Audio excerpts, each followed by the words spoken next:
the end of the year, which means we're in the fourth quarter of 2024 and the end of that fourth quarter. So it's time for me to see what the top 6 games were that I played in the fourth quarter of 2024. Join me after the break for that 6 games. All right, some housekeeping with this first. If you have not seen on the channel before, I did the top 6 of the third quarter 2024 with the video. I had covered the first and second quarter on our now defunct podcast, but if I can get links to those, the links to those will be down below with that third quarter list. I will also have a video playlist of all the videos we've done for the games on this list. Only about half of them have videos up on our channel. The rest may be coming in the new year. But with all that being said, let's get into those top 6 games. Number 6 is Inferno from Red Mojo Games and Grand Gamers Guild.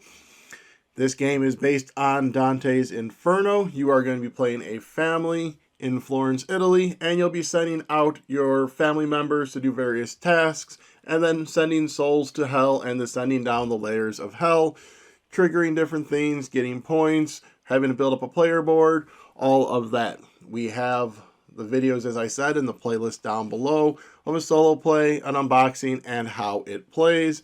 It is a big, mammoth, involved game.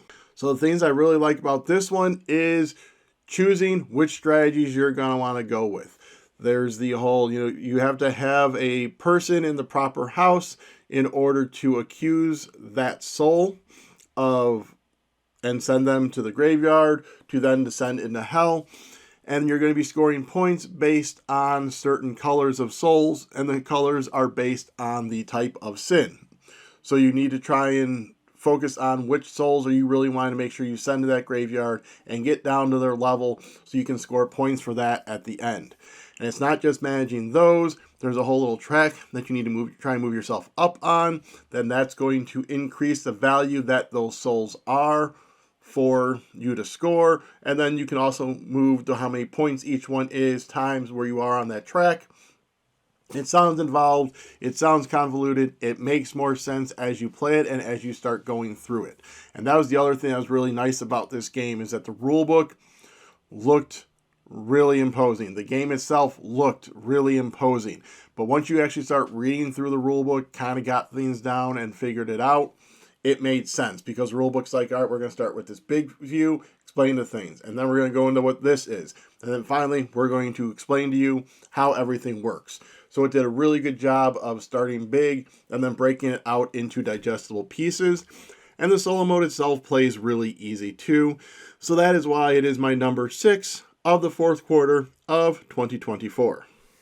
Number 5 is Snowcrest from Grail Games. This is a recent acquisition. We helped crowdfund this game. In this game, you have a grid of a 3x3 grid. You're going to start out with 5 cards in that grid. And then throughout the game, you're going to be getting more cards either from your own deck, which everyone has the same deck, or by buying them from the market, putting them in the grid. When you put them in the grid, you activate them, you flip them over. When in your grid you have 3 cards, either up, down, or diagonal, you are going to have to rest on your next turn. When you rest, you get any resources that are pictured in the upper right corner, and then you flip all of your cards over. So on your turn, you can either put a card out, you can activate a card by flipping them over and doing their ability, and their abilities is where all your different actions come through. You can do it where you're having to meditate, where everyone starts bidding how many prayer bowls they want to use, if I remember correctly. Or you can be going after or trying to appease the guardians. There's a resource that once all those are gone, you have to go against the forest guardian, and that triggers something. And it's basically a race to get as many victory points as start in the pool. In a 2-player game, I believe it's 20. So once all 20 are gone, the game trigger is ended. I really like this one because you can chain some stuff with the cards. The other cool thing is that if you need to put out a card and you don't have the resources present, if the resources are shown on a card in your hand, you can discard that card for that many resources, or even to trigger an ability on a card. Or the cards that are in your grid, if they're face up and they have those symbols on there, you can flip those down to help trigger abilities or put stuff out. So you never feel limited to exactly what you have present because you do have cards that can help do that stuff. You're also able to get buildings throughout the game, and those buildings, when you flip them over, give you a resource. But they don't reset. When you reset your board, you have an action you take that will reset the buildings. So there's a lot of fun stuff that kind of just triggers from here to over there to down to there. And then with it, you have these objectives, and the first time you play, you're going to think, all right, those objectives, I need to make sure I get those. But getting those objectives only get you a couple of points, and there's 20. A lot of it comes through either meditating or doing that deck. Certain cards give you points. So really, it changes that second time you play with it, and you realize that those objectives are nice because they get you some points, but maybe not necessarily focus on that because you have other things you can do. So really just try and figure out the strategy you want to go with. Do you want to meditate and build up your prayer bowls so you can always meditate and get those points? Do you want to build it up so you can fight or appease these guardians or these spirits? And in order to do that, you need to make sure you have enough stuff built up because usually they want you to discard cards or people from your village or buildings. So just trying to figure out the exact path you want to go and then try and get the cards that do that. And then deciding when you want to start getting rid of maybe some of those starter cards if you want to, because the starter cards give you all the actions, but they may not be the most optimal actions. They may cost more than other cards. When you're placed out with another card, you may be losing that other card's special or secondary ability.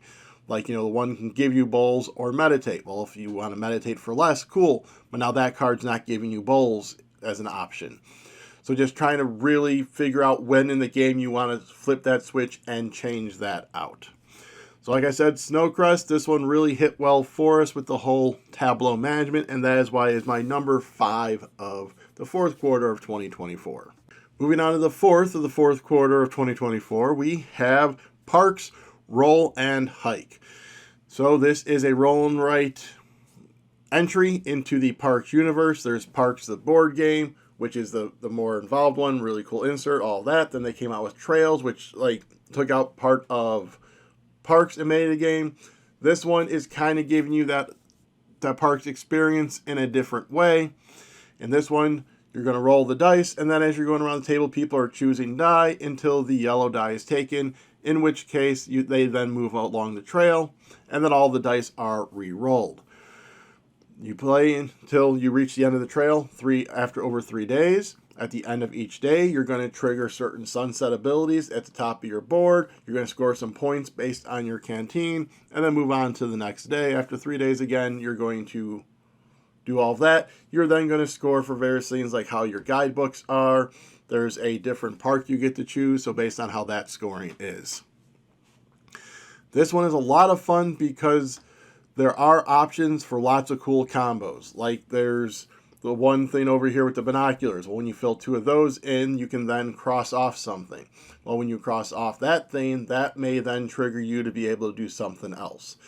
And then just really trying to, again, focus on your strategy. This is one where you can do quite a bit of things, but you might not want to try and do everything because your guidebook will score you points if you get to the last one, and also being the guidebook is how you draw lines, and that's a lot of your points, is being able to draw those lines.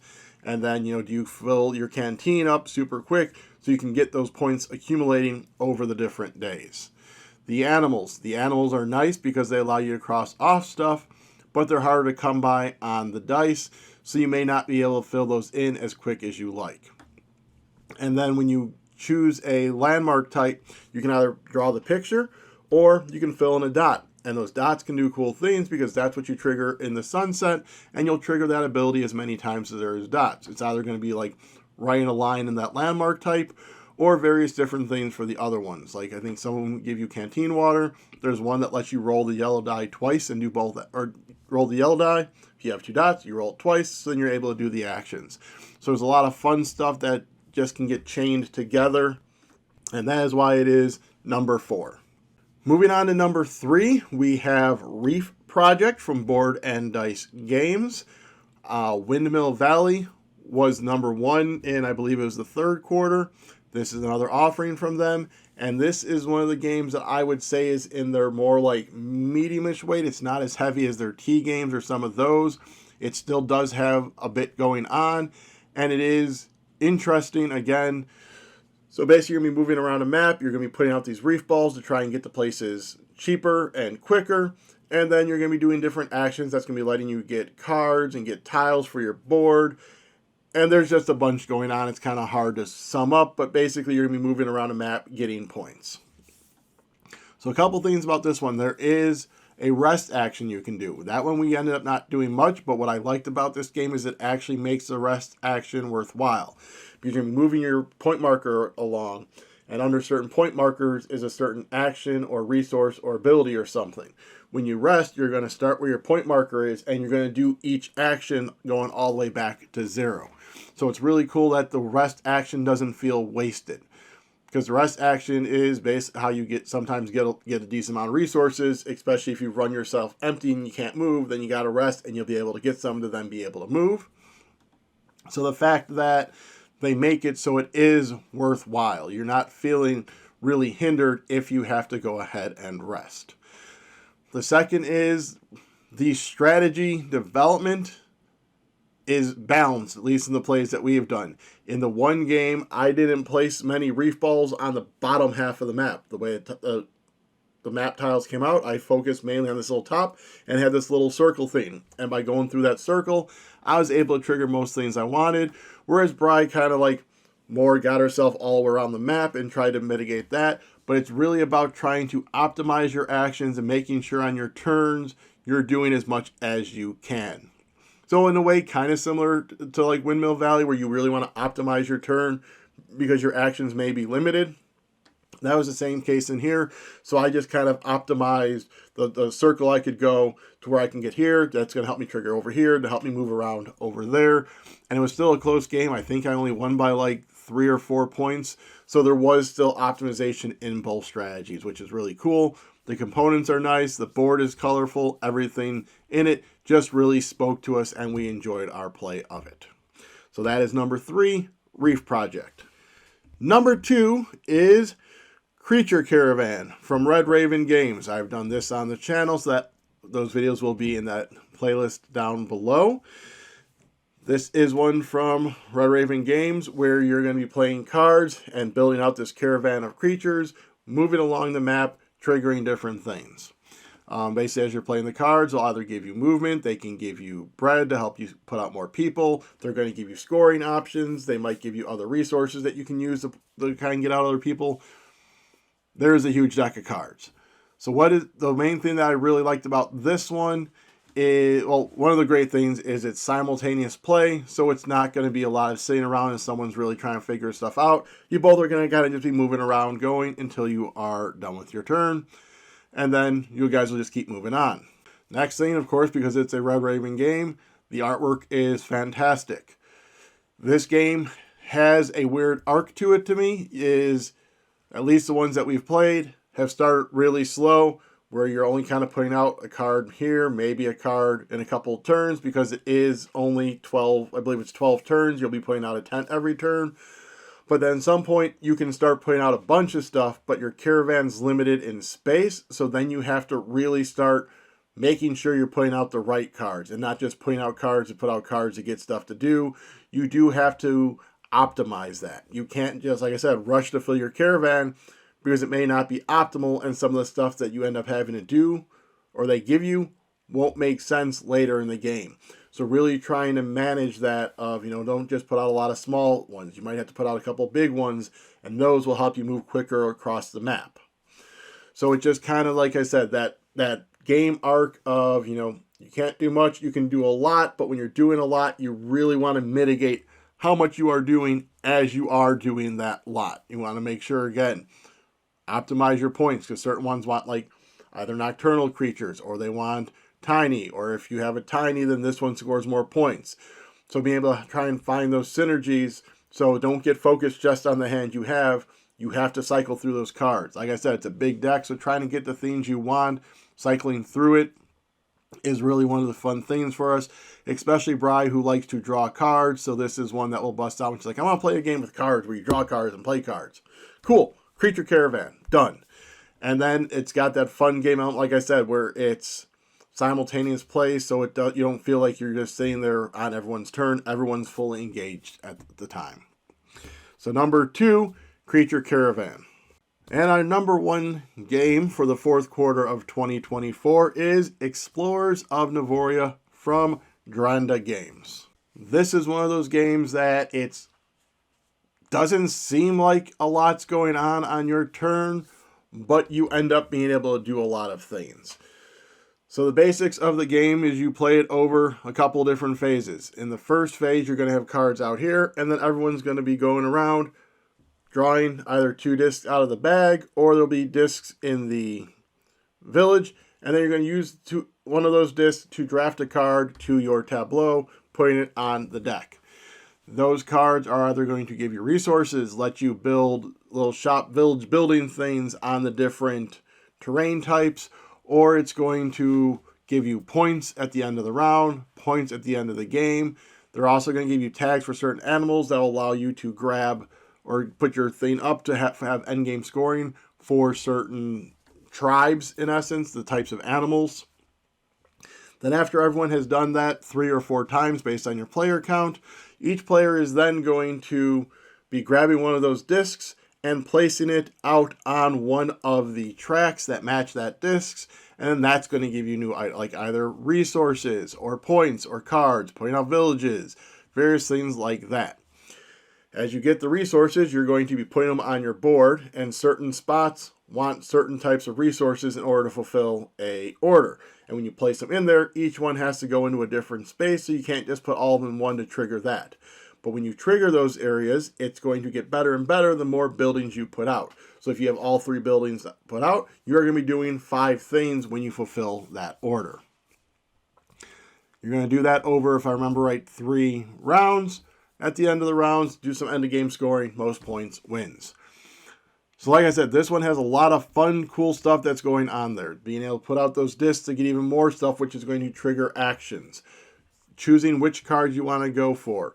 As you're going for them, you're going to want to make sure you pay attention to those animal types, because when you grab the end-of-game scoring one, what those are going to do is those are going to give you certain points based on the color of cards.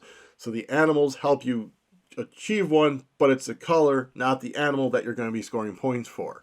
In addition to that, the one color of cards gives you points based on how many animal symbols you have. So you could go heavy in one animal and then just hope that you can get the color cards that animal is scoring for, or you can kind of diversify and score a couple of them at different amounts. They have an expansion for it, and that really kicks up a notch for me because it adds another card type that doesn't have an animal on it, but has a bunch more cool bonuses. It also has, I believe it's scrolls. So now that gives you basically like a beginning ability or some form of ability throughout the game. And it also is the thing that added on the solo mode, which I am undertaking. That link again will be down below. So again, that is Explorers of Novoria, my number one game of the fourth quarter of 2024. I will be back soon with my top games of 2024. So look for that soon. Alrighty. Now, if I could please go ahead and get you to head down below and hit like, subscribe, comment, share, and ring the bell. You can also check out our Patreon. In the coming year, we are going to be stepping that up a notch. And if Patreon is not a thing for you, you could also look at our Ko-fi and help with a one-time support of the channel by basically buying me a drink, to which we can toast to Explorers of Novoria, that number one game. Alrighty, see you back here with that top games of 2024.